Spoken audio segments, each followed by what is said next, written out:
A war with North Korea could lead to a unification of the Korean peninsula, but many experts believe that an internal government collapse is far more likely. So what happens if North Korea collapses? Hello and welcome back to Life's Biggest Questions. I'm Charlotte Dobre. Don't forget to give us a thumbs up and subscribe and let us know in the comments below what topics you would like to see next. Everyone loves to hate North Korea, but one has to remember that North Korea is inhabited by 25 million people. If the country collapses, several problems will arise. Most of North Korea's population is already starving. A collapse will cause widespread famine. The price of food could skyrocket as the wealthy try to keep the food to themselves. Once the regime falls, many North Koreans will cross the Yalu River and leave the country, pouring out into surrounding countries. It would create an unfathomable refugee crisis for all of the countries surrounding North Korea, including South Korea and China. Many North Koreans are uneducated, poor, and brainwashed. They are completely cut off from the outside world. These people would spill into China and South Korea, require humanitarian aid, and once they are integrated into society, they will be treated as second-class citizens. We also know that North Korea has weapons of mass destruction. If the country collapses, there are those who would wish to use them and fulfill their purpose. High-up North Korean officials could get a hold of them and attempt to use them to seize power, to prevent civilian rebellion or foreign intervention. Perhaps these WMDs could be used to fuel a civil war, and will be launched on North Korea's own cities. They could end up being sold to terrorist organizations or enemies of the US and South Korea. It's not just those within North Korea that will be scrambling for a peace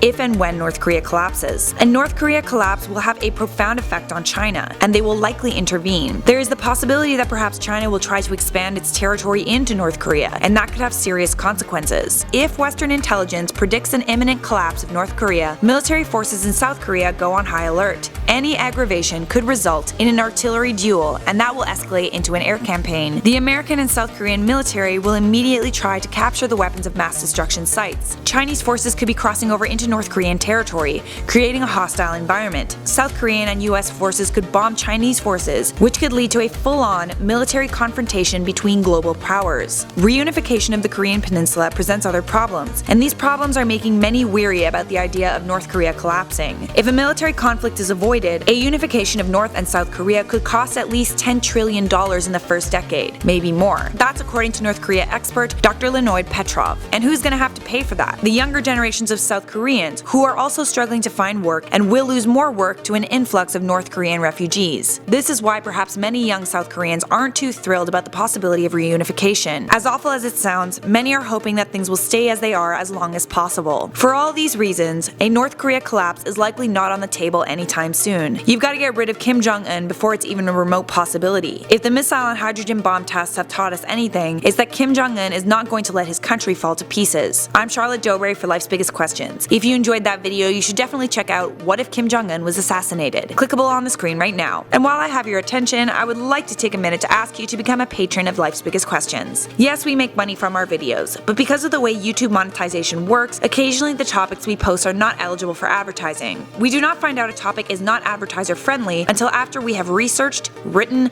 edited, and uploaded the video. This can be extremely tough for people like us who rely on YouTube to make a living. You can support this channel by becoming a patron, and your donations directly fund the creation of our content. Please check out the link on the screen right now to find out the perks of donating, and also to find out what the hosts of Life's Biggest Questions look like. Thank you for listening, and thank you for watching Life's Biggest Questions.